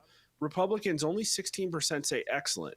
Now, only 22% say poor. 49% say excellent or good. It's still not a glowing endorsement because we know that there's majorities in both houses. And then do you agree or disagree with this statement? Republicans in Congress are not delivering on the mandate given to them by the American people. 60% of Republicans agree with that statement. Only 13% strongly disagree. Well, So Mike Johnson, I'll say one thing to that. I'll say John Cornyn. Yeah. We've only got 30 seconds here. So John Cornyn, I mean, he's facing a primary that he's going to lose. Yeah. Because he's not doing the Tillis job. And he's not doing what the American primary people now want. too. Say that again? Yeah. I think Tillis is going to face a primary now too. I think That's is. the new paradigm for rhinos, is that Twitter is very closely watching what you're doing, and they expect the same level of effort as Donald Trump. And in my opinion right now, even though Speaker Mike Johnson may think he's doing it, the outward appearances are that it's just a Tea Party in Congress right now. Mark Mitchell from Rasmussen, the truth teller in polling. Always appreciate you, sir. Thank you. Great being here. Thanks, Steve. We'll be right back. Tired of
All right, Ivy, I don't know if you heard my question earlier, but Ivy's here, of course. It's that time of the day, and bring her in my panel discussion. I don't know if you heard my question earlier, but I'm going to ask you now. I asked this earlier. Good morning. Good morning. I didn't hear it. Dinner tonight, steak or pasta? Steak. Well, then you are on the right track. Okay. Texas Roadhouse has just pushed out Olive Garden for the #1 casual dining restaurant. For the first time since 2018, we have a new champion. It's Olive Garden going to the side with all-you-can-eat bread and steak. Steak comes out on top. Also, your old pals at Darden, also in the top 10 with Texas Roadhouse, right? Texas Roadhouse or Longhorn? Oh, excuse me, Longhorn. Yeah. But Longhorn's also in the top 10. Longhorn Steakhouse, owned by Darden, jumped into the top 10. Florida-based Outback has been pushed out of the top 10. You know, I've seen a lot of Outbacks actually close. I don't know if they're having some brand issue or quality issue or what, but yeah, definitely. I love Texas Roadhouse. Actually, you know, those little buns that they make are so delicious. They are. So it's Texas Roadhouse, Olive Garden, a restaurant I never eat at. 3 and 4 I never go. Chili's and Applebee's, Buffalo Wild Wings at 5, and then Longhorn, your friends there, and Outback. And Cheesecake Factory, which I didn't even know there were that many. Red Lobster still in the top 10. And last and not least, Red Robin, yum, which I've never been to. I've never been to one of those either. Never been to one either, but you know, by my girth, I should have been there at least a couple of times. Anyhow, there's your restaurant polling for today. Those are your top 10 family or casual dining restaurants. I guess they're not family because you can get liquor at any of them, I guess. So. I guess so, yeah. But you're in the restaurant business, you know these, what do they call them? Themes, yeah. Brands, themes. Yeah. Olive Garden's been around for a long time. They'll continue on. Anyhow, what do you got in your stack of goodies? Well, I have a lot of headlines this morning. Interesting. I don't know if you saw the story, but air traffic control hotline between the Pentagon and Reagan Washington National Airport. I was going to say RCA because I'm so used to booking it for you. Right. The hotline has been broken since 2022. Oh, that's good. So the hotline, like, hey, watch that helicopter. I'm sorry, is that too soon? No, sorry. Yeah, that's exactly it, though. The FFA was not aware the direct line was broken until the May 1 incident that occurred. Really? Yeah, and the FFA's deputy March 1. operating officer testified in front of Congress and said. March 1? Whenever it was, yeah. It wasn't. May 1 was a week or two ago. Yeah. Okay, well, that was, it must have been when he had actually testified in front of Congress. Maybe it was That's frightening, isn't it? So, yeah, a hotline between air traffic controllers that intended to coordinate air traffic has been broken since 2022. So I heard this yesterday. Nobody knew about it. Yeah, on the same topic, air traffic controllers are in big demand, as you know. You've seen what's going on in Newark, of course, a complete disaster. What was it the other day? There was 3 people working, and there were supposed to be 13. Something like that. Correct. And so it's a complete disaster. But air traffic controllers in big demand, big money being paid to them. For sure. But the classes are full through the end of 2026. Really? So if you want to be an air traffic controller, that's great. 2027 is open for a class. So that's good news. I mean, they're filling the pipeline, right? For sure. You know, it's just like anything. You know, I think of air traffic controllers a lot like skilled trades. We are just a tremendous dearth when it comes to those sorts of jobs. We need electricians. We need, plumbers, HVAC, and air traffic controllers. It's just something that, a career that maybe people don't think about, but a huge opportunity there. A lot of pressure, man. If you're in need of a new career, there you go. There it is. A lot of pressure. Oh, and by the way, they're also changing the restrictions. Apparently, air traffic controllers were required to retire at 56. They're asking to raise that to 61. Maybe bring some people out of retirement to fill the gap? Maybe, but opening up to, I don't think that has been fixed yet. But that would bring it seem up like to a pretty smart and easy, quick change for people who might want to, work for a couple more years, help them out while these people are going through their education process. So. Meanwhile, let's get that phone line fixed. I mean, that's just silly. Right? Yeah, and I'm flying into Reagan next week. Mm-hmm. Something like that. Well, all of the helicopter traffic has been stopped. It is restricted until don't this come hotline here. one is back in place, and you have to have ultra clearance or whatever to be able to fly an aircraft around DCA now. So Which makes the most sense, yeah. absolutely. But there's another one here. Costco restricts purchase of their iconic gold bars because they were allowing people to buy 2 bars and they sold out. Anytime they get them in stock, they sold them out. Right. Interesting, right? Have you heard that? I knew that, yeah, the Costco gold. I didn't actually even know Costco sold gold. Yeah, it has only gone on for about a year. You know, we should have bought a lot. We made a mistake. I mean, gold is up $1,000 from a year ago. Well, there you go. We'd invested, if I would have, So how could does have, it work? Okay, you buy gold. All right, so say a year ago we bought $50,000 worth of gold and it doubled. Then what do you do with it? You go take it in and get it cashed in. If Yeah, you take it someplace that redeems it, and you sell it. What's interesting about What it? if they refuse to redeem it? Like, Well, somebody's going to buy your gold. I mean, it's a physical asset. Somebody will buy it. Our friends Tom Colson, Liberty Coin Service. well, I always wonder that buys though. gold. If we're like in a really downturn You know what I've been told, though? Economy. Think about it. Why would you're sitting on all this gold? Well, Sure. what good is it going to do if no one will cash it in for Well, you? it's not worth anything. Right. That's what I kind of wonder about that. But I will tell you this: if you buy gold at $1,000 and sell it for $2,000, nobody pays attention to that. It's basically a tax-free up, from my understanding. I don't know. Do not own enough gold or silver to amount to a hill of beans. I have a little bit, a few coins, this and that, whatever. But Sure. there you go. Interesting. Yeah. So. I'm actually going to ask Tom next time that he's on the program from Liberty Coin and say, Yeah. hey, what if this kind of situation occurs? What do you I'm do? sitting on all this gold. I really need the cash because I'm hurting. Whatever, right. Whatever it is. I lost my job, but I have all this gold to protect myself. What do I do with it? How do I And get that's cash what people in? use for protect their wealth. Silver you have around to buy stuff. I mean, you're not going to give an ounce of gold to buy a loaf of bread, but might give a couple of silver dimes for all that. And yeah, you're right. We'll ask Tom next time he's on. Landon. Steve. You got 10 before, seconds. Resurrection of the toupee is coming back, just so you know. It is? It Let's is. see. Is mine moving again? Gosh darn it. Ivy, love you. Thank you. Love you too, Steve. We'll be back.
right, so Ivy said that the toupee's making a comeback, and I did a little bit of surveillance here online. Apparently, it's true. Good Lord. That is terribly frightening. It is terribly frightening because the only thing I could think about when she said that, and when you said that, Ivy, was Sri Tendar, I think I'm getting a toupee because he looks like he has damn roadkill on his head. But don't they have like hair growth stuff or, like. Well, they do. So millennials are bringing back toupees because they don't want to go invest $5,000 to $15,000 for these pricey alternatives, whether it's hair implants or whatever. Toupees, you can, get a nice one, have it put on by a stylist, and it's a fraction of the cost. And a lot of women are saying, and a lot like on TikTok and things like that, hey, if it makes you confident and it looks good, and I'm with you. I don't care if you're wearing a toupee. So interestingly enough, It wouldn't bother you? I wouldn't care. No. I mean, I don't really. No, you are blessed with a full head of hair. Yeah. But by age and no, 35, I don't color my hair. Listen to these statistics, though. By age 35, 2/3 of American men will experience some degree of noticeable hair loss. And by the age of 50, approximately 85% of men will that's too bad. thinning hair. So it is a big problem Ivy, I for am men. living proof of that. There you go. Yeah. I would rather just grow old gracefully. That's what I I am. Growing old gracefully with beautiful thick hair that, no, I don't color my hair. Most people my age are either white or bald or both. That's true. Well, you have good genetics for good hair, but I thought that was interesting. And that ain't all. Toupees are back. Make sure you secure them well. And that ain't all. All right, Ivy, love you. Okay, really appreciate it. Thank you. Really appreciate it, everybody. The applause was for my hair. God bless America. All right. Fight the good fight. Keep the faith. God bless America. I'm Steve Gruber. This is the Steve Gruber Show. And remember, my friends, only you can save America and your hair.